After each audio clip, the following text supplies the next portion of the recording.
Hello summoners, welcome back to the channel, and in this video we will be going over the release notes and also the champion spotlight for Immortal Hulk and Immortal Abomination. Now this is not the data mine stuff, this is the real deal and completely accurate except this date part.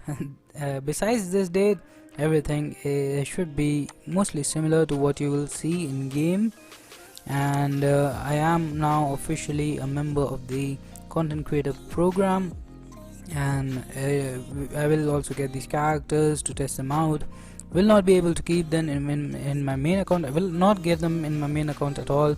We'll get them in the beta and stuff. But anyway, so let's go over the release notes pretty quickly. Not a lot of stuff here. I'm not that interested in story and stuff, and we don't know the rewards for the event or the side event, but we do know that the side event will have solo objectives, 7-day calendar, arena, shadow based raids to earn gamma radiation, which is apparently probably going to be a currency which you can exchange for rewards in a store. So it could be a pretty good event. I'm hoping that the solo objectives have those 5-star rank up gems. I really enjoyed them. We got them like 2-3 months ago. Rank 1 to 2 or something, like rank 2 to 3 gems. Tier 1 alpha is a real problem for me at the moment, and yeah, anything in the solo objectives, anything interesting. Like this time we got profile pictures, which is alright. Like I really like the Doom one actually, and yeah, 7-day calendar, you know, maybe some good stuff, some shots, some items here and there. And yeah, so here we can read that earn valuable rewards like 6 shots, 5-star awakening gems.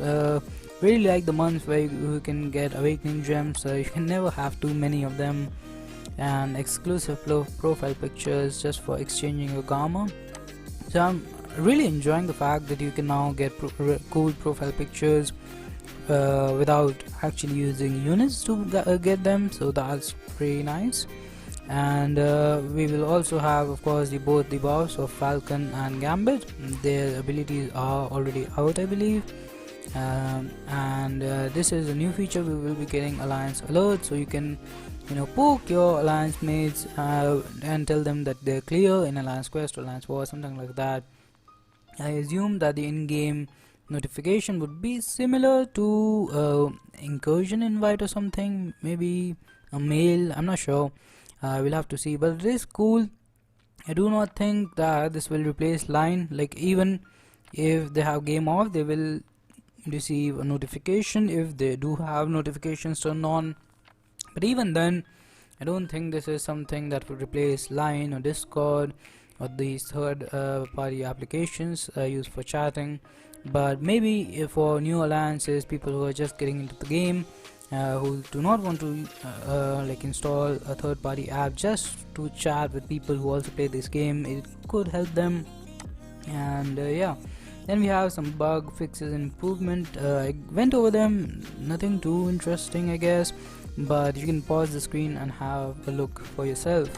Now let's jump over to actually Abomination, Immortal Abomination first. I do think he will be the better character of the two, and he looks pretty bad. I mean, animations would probably be really good, but just his face is kind of weird. It's that way in the comics also, I believe. I'm not a comic book fan, but I did saw some art on Twitter, and yeah, let's just go over his abilities for now. So here he of course, Abomination, how can he not have poisons? But whenever he puts poison on the opponent, he also gets poison or something. Each poison on Abomination will passively make him more tanky. Don't worry about that though. He is not immune to poison, but he takes no damage from them, which is actually better because with willpower you will heal. And let's just take actual look at his abilities here. His strengths are high damage potential, which is always great. Blocking a multi-hit attacks will, like the poisons, they will also weaken the opponent, which is nice I guess. Healing suppression, of course. Poison, whenever we're talking about poison, the way it works in this game is that it reduces the healing just by themselves, and on top of that it is also a debuff and this guy also has access to petrify on his special one, so he will probably not be the best regeneration counter, but he can do it. Like he can, if you don't have the other options like void or torch, then he can get you through Realm of Legend Wolverine, I guess, and other really regen heavy matchups. He also can get unblockable when he has acid burn on, which we'll talk about all of that in a second here. Let's not go over his weakness, and his passive ability is, again, he takes 100% less damage from poison effects, and again poisons usually reduce the regeneration, but for him the recovery reduction from poison is 50% less effective, so you will still heal a decent amount. This allows Abomination to heal via willpower mastery quite a bit, even while suffering stacks of poison. So that is always nice. It's of course not going to be a really crazy regeneration, but it does help to sustain these characters in stuff like Alaska. It's pretty similar, I imagine, to Corvus with bleed, or Omega Red with bleed, or Magneto with bleed. But nice to see that we have, in generally, like, we don't have that many characters who can deal poison damage. Abomination with the Red Guardian Synergies, of course, a really good option. Mysterio probably has one of the strongest poisons in the game. Voodoo as well, but it's always interesting to have more poison characters. Now, contact with the opponent. Contact means that you can even take blocked hits, you can get hit. Has a 15% chance to inflict them with poison diva, so I believe he will be pretty similar to Abomination on defense, in the sense that you would ideally need a poison immune character to face him. And these are stats for a 565, I think. Also, don't worry, they have, like, when I first opened this document I saw 57 pages. I was like, this is the most like, this character is going to be so complicated, but it's actually not that long of a document, just in multiple languages. But yeah, so these are abilities for a 565 character, and I don't think these damage numbers include masteries and stuff, like attack increase masteries, but even otherwise, like 2253 direct damage over 25 seconds per poison. You have 15% chance to inflict them, so should be pretty good. If opponent reaches 10 poison debuffs, then they are converted into acid burn. Now this is the thing that does a lot of damage in really quick time. So 14,580 damage over 5 seconds, which is pretty decent, and also during this 5 seconds you will also be unblockable. So ideally I would say, and you can get this by SP2, no, wait a second, we'll get to the special attacks in a second, but ideally you do want to bait special attacks before getting in this phase, so that in the 5 seconds when you are unblockable you can just go ham on the opponent. And when triggering acid burn, Abomination inflicts petrify debuff for 5 seconds, reducing regeneration and power basically by 60%. Now this is nice, but probably not something that would make him like, it's not something reliable, because you need 10 stacks of a debuff. You have a 15% chance of getting them. There are other ways of getting poisons, I guess, with special attacks, but still you can get this petrify like acid burn thing from your special 3 as well, so it's alright, but I would still rather use void or torch in situations where I need to, or Captain America Infinity War for that matter, when I need to reduce the regeneration or power gain. Self-inflicted poison, so when you get 10 of them, again they don't do any damage, so you find you have it said that it makes him really tanky, which is good. Usually larger characters are already pretty tanky. I didn't take a look at his base health, but I'm sure it would be high. Let's actually have a look. I'm not someone who remember these stats actually, but 33,000. Again, this is probably without masteries. Not sure how to compare this with, but it's not low, I don't think. Do let me know in the comment section. I really have no idea about these numbers, but yeah. So let's go back to his self-inflicted poison thing. While Abomination is poisoned, each time he blocks an attack, the opponent is inflicted with a weakness. It's not a long weakness, it reduces the attack by 30%, which is huge, but it just lasts for 2 seconds, so I don't think you will be able to get a lot of weaknesses on him, on the opponent, but still a decent ability to have. Then on special 1, inflicts a non-stacking petrify debuff, is a 20% petrify, so, and it doesn't stack, so like this one is 60%. I do think that, wait a second, although this petrify will not stack with itself multiple times, Abomination can stack this with the petrify from the acid burn. So yeah, so this 20% plus that, what, 65%? I forget these numbers really quickly. 60%, so 60 plus wait a second, 20%, so 80% reduction, which is pretty decent. And Abomination inflicts himself with +4 poison during the attack. This is increased to +6 if his toxic aura is active. So a lot of interesting stuff going on. They say that he is going to be a hard-hitting character in his strength, so, and on top of that, like, he will be a decent defender. He has this toxic aura thing where while it's active, it consumes 1 poison debuff on Abomination. So this is the reason why you will also need to ideally have a lot of poisons on yourself. They will heal you from willpower, they will have like weakness on the opponent. If they hit you in the block, it will make you more tanky, but more importantly, it will also help the toxic aura. And while the toxic aura is on, poison debuff, like 1 poison will be placed on the opponent every 2 seconds, which is decent amount, I guess. Yeah, like, I can't really say for sure till I play the character myself, but I sense a lot of poison damage from this guy. And each stack of toxic aura beyond the first increases the speed it inflicts poison by 25%, and this can stack up to 4, so would be really interesting to see. And then the SP3 inflicts acid burn, dealing the same amount of damage over 5 seconds, and some other stuff here. His signature ability, self-inflicted poison stack limit, is increased to 12. It was 10 earlier, I think, and Abomination self-inflicts 3 poison at the start of each fight. So I guess for shorter fights, just go straight to SP2s and get the aura on.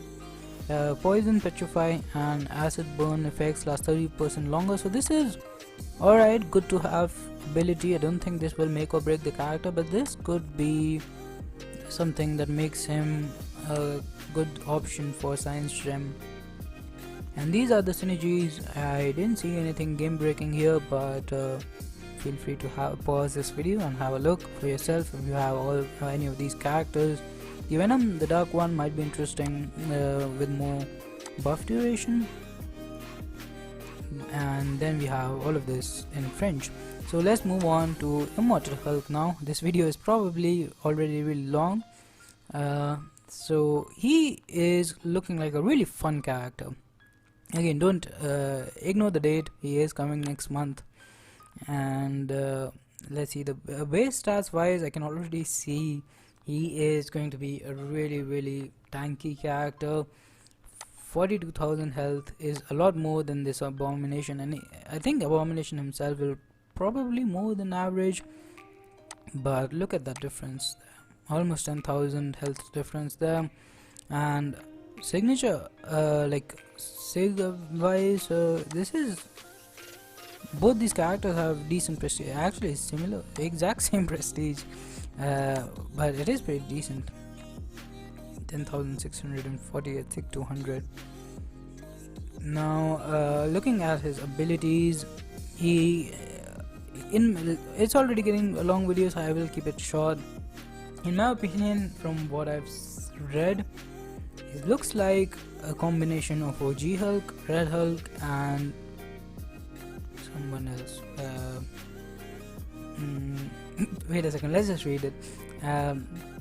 So he has access to petrify, and he has a lot of rage charges, which gives him energy damage, which is the reason I said he's kind of similar to Red Hulk in that way. So rage, you can have maximum of 25 stacks, medium attack, and the first hit a special 1 attack, and the first and last hit of his SP2 attack apply a rage stack. So I think mostly it's going to be medium attacks only, because you can't really get SP1 SP2 really fast, and your rage charges you lose them in 1.5 seconds if you don't perform rage attack. So he will probably be a really aggressive character, might be another medium, light medium kind of character to have more rage stacks, because I do believe that a lot of his damage will come from these, because they deal burst damage of 295 per rage stack, and they also deal some damage to Hulk. So he's a weird character that way. He, again, like Abomination, he takes poison, but they don't do anything. They just regenerates him, so that's cool.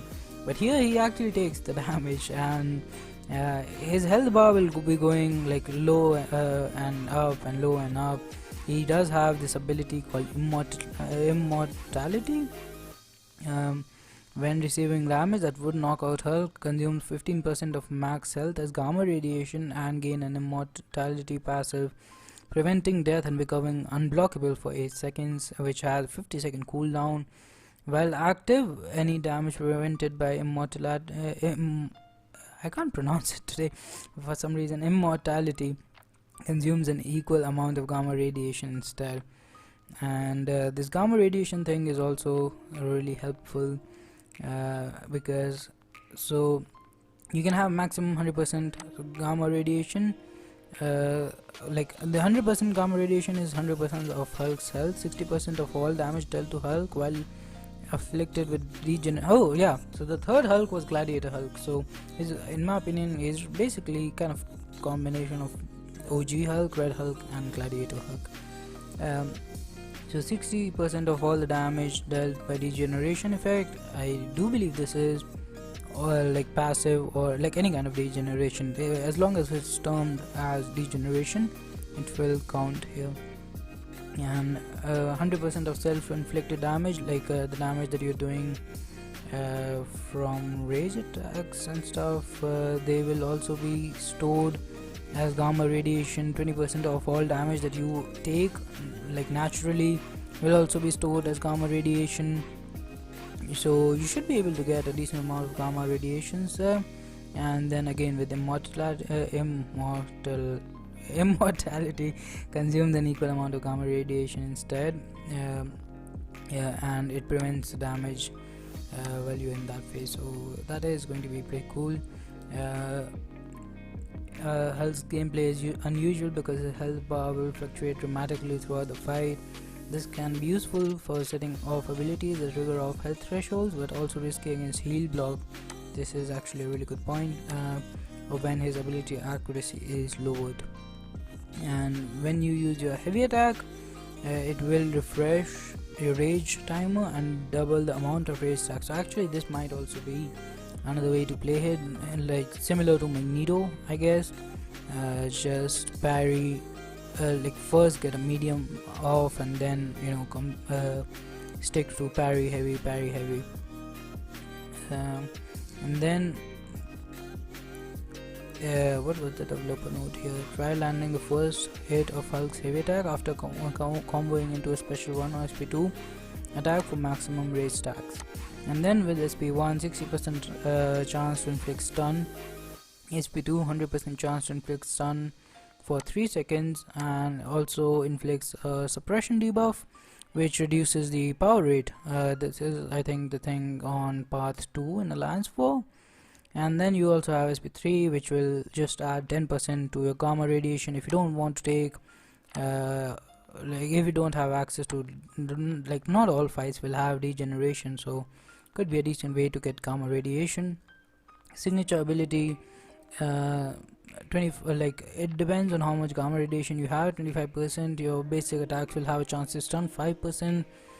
I'm not sure what the stun chance is with Gwenpool, but I'm pretty sure this is less than Gwenpool with 2 bleeds, so you won't see this much. It's not we won't be like mesmerized in offensively, although mesmerize have a 7% chance, I think.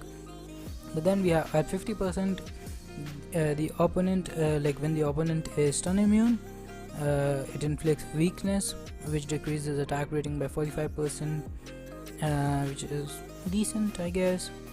And at 75%, it will get you will get this petrify, 75% petrify. This is the big part. These two, they are alright, but not again game breaking things. This won't make or break the character, but this is really nice. 75% petrifies are going to be really helpful in a lot of situations. And then these are the synergies. You have synergies with Captain Marvels and She-Hulk, Immortal Abomination, Sasquatch. That's just health. And Hulkbuster, Thor, Captain America, Black Panther, Dormammu, Mephisto. Again, none of these are really interesting, at least at first glance, but you can take a look and let me know if you find something interesting there. Also, he has something with the recoil, interaction with the recoil. Let's look at it down here in recommended masteries. Hulk has a special interaction with recoil that allows him to regenerate all recoil damage dealt to himself, plus he cannot die from the damage. Recoil does nothing but good things for Hulk, so he looks like a suicide friendly character because he is again poison immune, and apparently he can just heal the recoil damage back, which is still a pretty rare ability. So yeah, he'll just take damage from bleed, and if you run coagulate, and even then, like he is a character who will just, his health bar will keep on fluctuating anyways. So that's gonna do it for this one. Thanks for watching, have a nice day, subscribe to the channel for more content, and stay safe. Bye bye.